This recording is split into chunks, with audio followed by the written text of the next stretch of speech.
There is a moment in every sport where the balance tips, not dramatically, not with a single headline or a trophy presentation or a #1 ranking being swapped out. It tips quietly, the way pressure builds behind a wall before the wall shows anything on the surface. The people inside the sport feel it first, the cameras catch pieces of it, and by the time the general public notices, the shift has already happened. Women's tennis had one of those moments in the spring of 2025, and almost nobody named it correctly while it was happening. What looked like two separate stories, a teenage wildcard making noise in Miami and a world #1 having a rough week in Rome, was actually one story.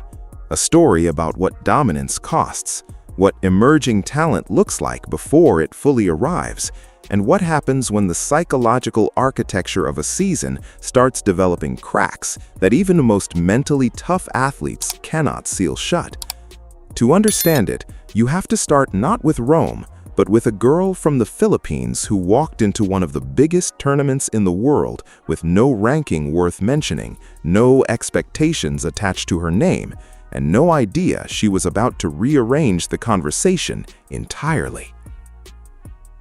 Alex Eala was 19 years old when she arrived in Miami in March 2025. She was 140th in the world. She had been given a wild card into the Miami Open main draw, which is one of the most prestigious hardcourt events outside the 4 Grand Slams, a tournament that draws every top player on the women's tour without exception. A wild card at that level means you earned a spot through reputation, potential, or circumstance rather than ranking points. It does not mean you're expected to do anything with it. Most wildcards serve as first-round opponents for higher seeds. They give the draw its early-round texture.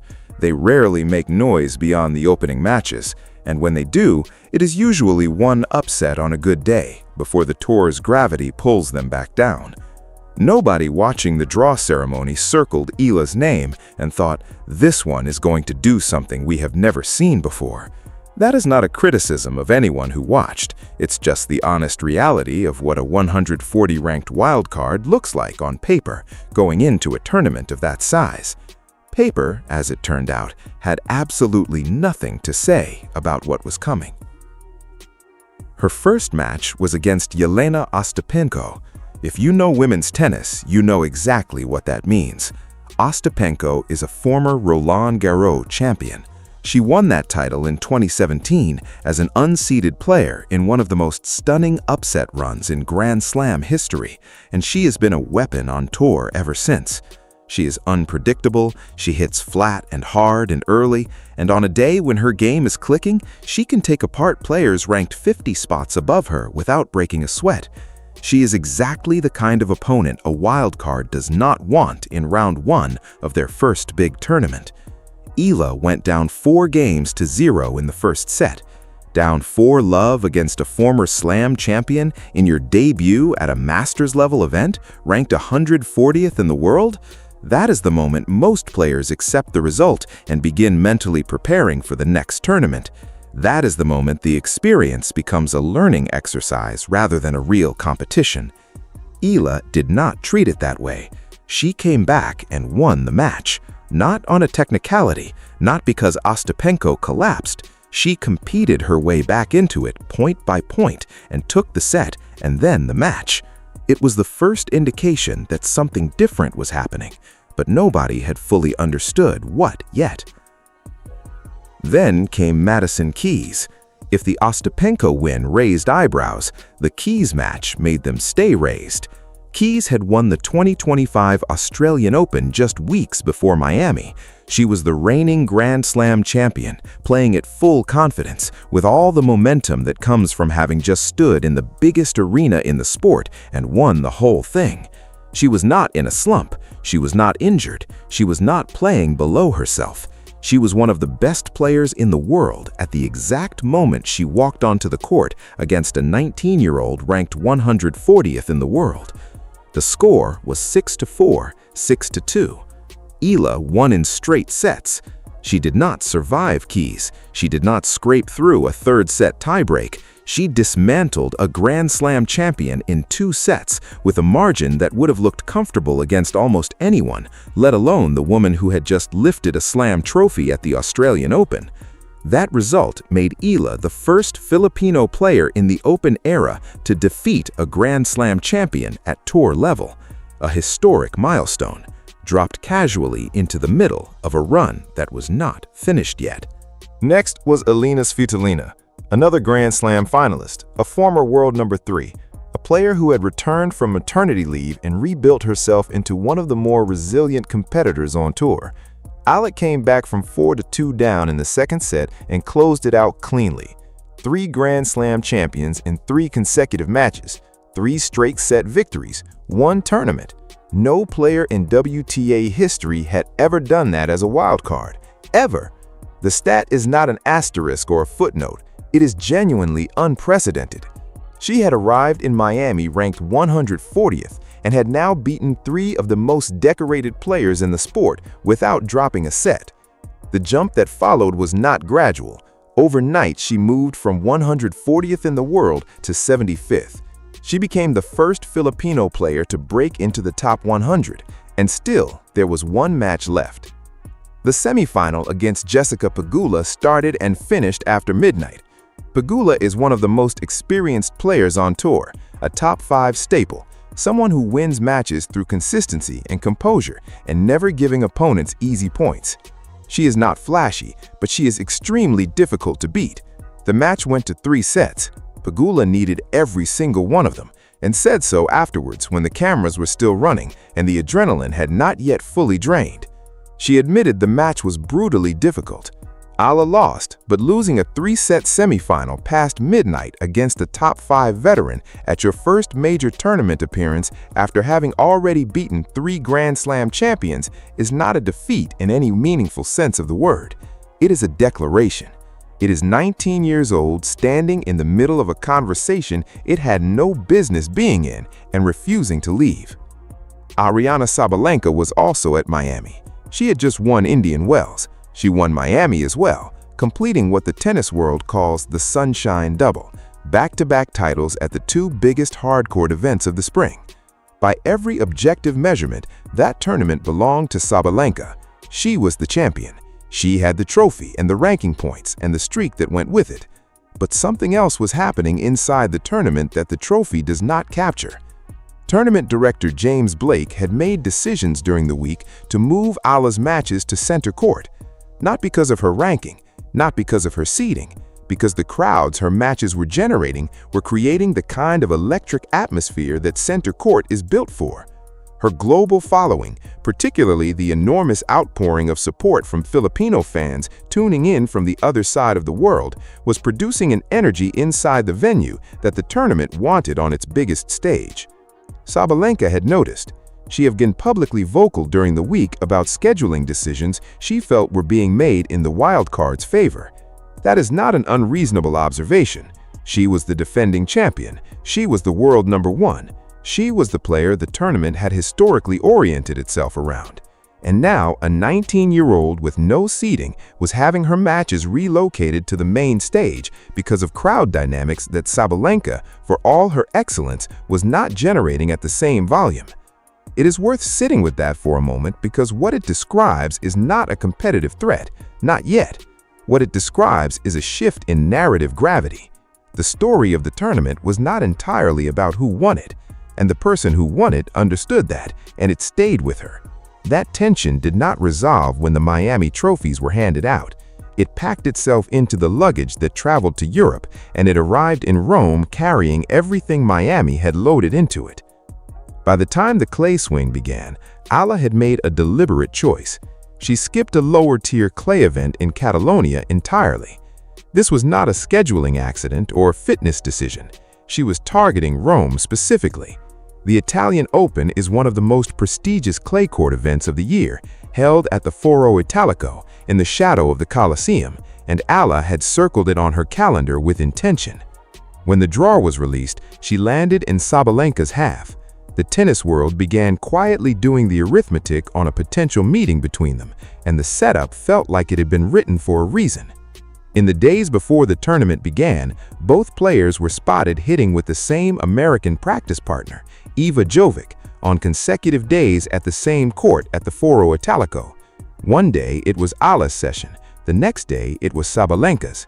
Two players from completely different positions in the sport's hierarchy, preparing for the same draw, separated by 24 hours on the same surface on the same court.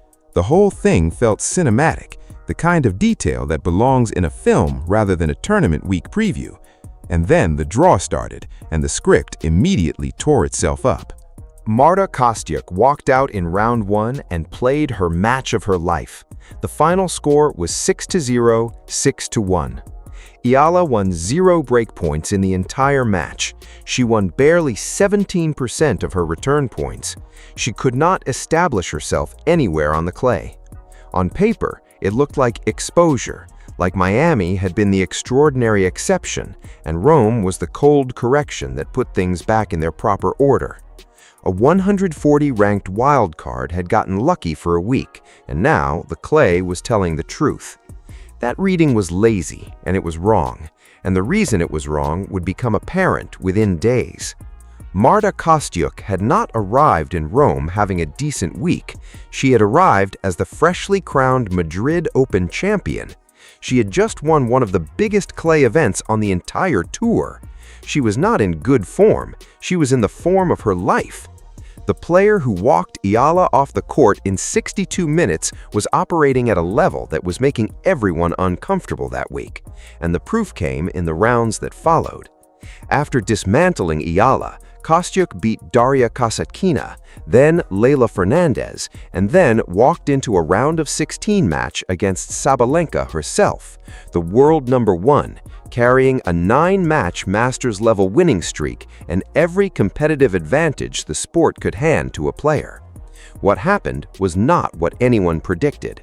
Sabalenka needed 2 hours and 5 minutes to beat Kostyuk 6-1, 7-6. She faced 12 breakpoints before Kostyuk finally converted her 13th. Kostyuk led 5-3 in the second set and was serving for it. Sabalenka had to break back, survive a set point in the tiebreak, and only closed it out on her 3rd match point with a drop shot that barely cleared the net. Let that settle for a second. The same player who had ended Eala's tournament in 62 minutes without dropping a game had pushed the greatest player in the world to the absolute limit of 2 sets. She had led the second set, served for it, and put Sabalenka in a position where the outcome was genuinely uncertain. That context does not erase Eala's loss, but it makes the narrative of simple exposure look less like analysis and more like a conclusion someone reached before looking at the surrounding evidence. Eala had not been beaten by a player having a decent day. She had been beaten by a player who was subsequently making the world number 1 fight for every single point to survive. And Eala was not finished in Rome. She still had the doubles draw. Partnered for the first time with Coco Gauff, Eala opened the doubles with a comfortable win, then followed it with another in the round of 16. That set up a quarterfinal against Jasmine Paolini and Sara Errani, the defending doubles champions, 2 players who had spent entire careers mastering clay court doubles, playing at home in front of an Italian crowd that was entirely behind them. By every logical prediction, it should not have been a match. Eala and Gauff led 5-3 in the first set with a 40-love lead on serve. The veterans clawed it back. Eala and Gauff dominated the second set to level things. The super tiebreak went to the distance before Paolini and Errani held on 7-5, 3-6, 10-7 in 1 hour and 39 minutes. A teenager who had been blanked 6-0 in singles on day 1, a teenager playing her first clay court tournament at this level, had pushed 2 of the most decorated doubles players in the world to a super tiebreak in the quarterfinals in one of the most hostile crowds she would ever play in front of. That match did not receive the coverage it deserved. It was happening on a side court at the same time something far louder was unfolding on Campo Central. Zheng Qinwen walked out for her quarterfinal against Sabalenka, carrying a head-to-head record of 0 wins and 6 losses. Sabalenka had beaten her in the 2024 Australian Open final. She had beaten her in Miami just weeks before Rome, extending the record to 6-0. This was supposed to be the most predictable result of the quarterfinals. It wasn't even supposed to be particularly close. What happened instead was one of the cleanest performances anyone had produced against the world number 1 all season. Zheng won 82% of her first service points. She saved all 5 break points she faced across the entire match. Every single time Sabalenka generated pressure and pushed forward, Zheng absorbed it and answered. The final score was 6-4, 3-3 in 97 minutes. Zheng's first career victory over the world number 1, and it was not a survival, it was a statement. Sabalenka had been composed coming into the match. She always is. That is one of her defining qualities, the ability to show the same face regardless of the pressure being applied. But Zheng was not applying the kind of pressure that tests composure in the usual way. She was removing the variables that Sabalenka uses to generate uncertainty. She was serving cleanly, defending solidly, and winning the points that should have been competitive before they became dangerous. The crowd, already buzzing, grew louder as the second set opened up. And somewhere in that noise, something that had been accumulating since Miami, the scheduling friction, the narrative displacement, the Kostyuk match that cost her almost everything she had, began to surface. Then, someone in the stands leaned forward and shouted 5 words across the court. "Come on, Aryna, play tennis." What happened next was broadcast to millions of people in real time. Sabalenka turned toward the crowd at full volume, clearly enough for the microphones to capture every syllable. She told the spectator exactly what she thought of that comment, in language that left absolutely nothing open to interpretation. The chair umpire issued a code violation immediately, without deliberation, without warning. The whole sequence, the words from the crowd, the response, the violation, and the silence that followed, traveled around the internet within hours.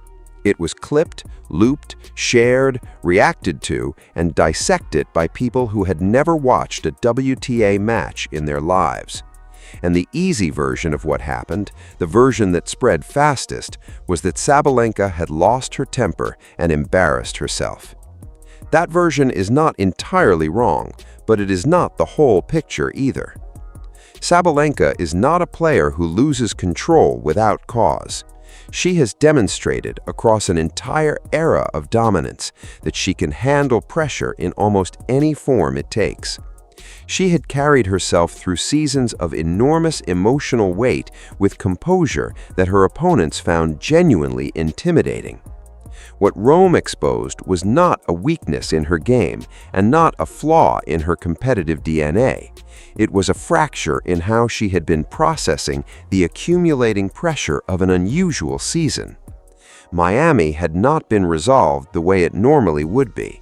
The scheduling conversations, the crowd dynamics, the public attention directed at someone who was not the champion, those things had not faded. They had followed the tour to Europe and settled into the background of every match. When you are the world number 1 and you arrive at a tournament and the atmosphere is already oriented around someone else, that is a specific kind of pressure that does not appear in statistics. It accumulates quietly and steadily, and you do not always know it is there until something small makes it visible. A fan said 5 words. Sabalenka said 3 back. And suddenly everything that had been building since Miami was visible to everyone watching at the same time. The regret arrived almost immediately. You could see it in the way she moved through the rest of the match, in the press conference that followed, in the way she held herself in the days afterward. But the story was far from contained to Rome. Weeks later, Sabalenka reached Roland Garros final. She lost to Coco Gauff in 3 sets. What happened in the press conference that followed became one of the most analyzed moments in tennis all year. She told reporters that Gauff had not won because she had played extraordinary tennis, but because Sabalenka herself had made every mistake. She said that Svitolina would have beaten Gauff if Svitolina had reached the final instead. She called it the worst final she had ever played. The backlash was immediate and global. Players commented, media picked it apart. Fans on every platform weighed in on what it said about sportsmanship and professionalism and what it meant to lose with grace. Gauff, still holding the Roland Garros trophy, was asked about it in her own press conference. She pushed back plainly and directly and said she simply did not agree. The trophy was hers, the performance had been hers, and she was not going to reframe it to soften someone else's press conference. The story from that afternoon in Paris ran for days. It did not stay contained to sports coverage. It moved into broader conversations about how elite athletes handle losing, what accountability looks like at the top of a sport, and whether dominance gives someone permission to rewrite the narrative of their defeats. Sabalenka spent weeks in what amounted to a very public form of damage control.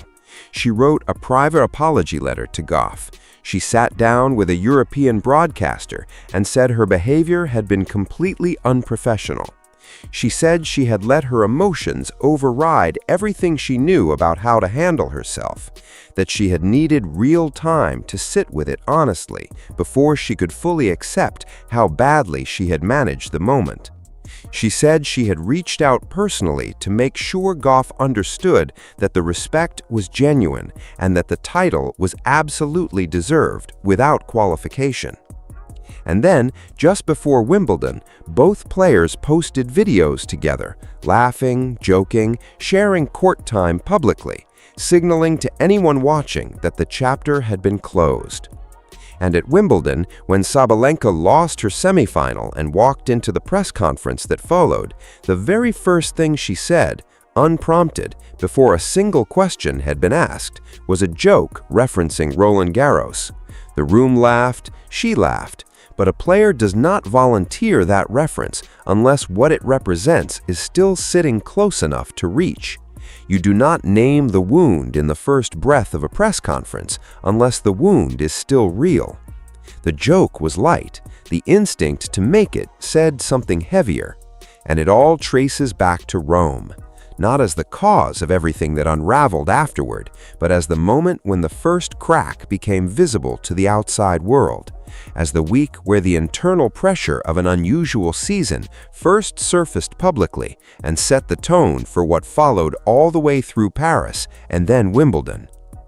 While all of that was building on Campo Central, Eala was on another court in the same complex, fighting for every point in a doubles quarterfinal that nobody had put on their calendar. Two completely different responses to the same week, playing out simultaneously inside the same tournament grounds. One player was in front of millions of people, under the brightest lights the tournament had to offer, coming undone under pressure that had been building for months.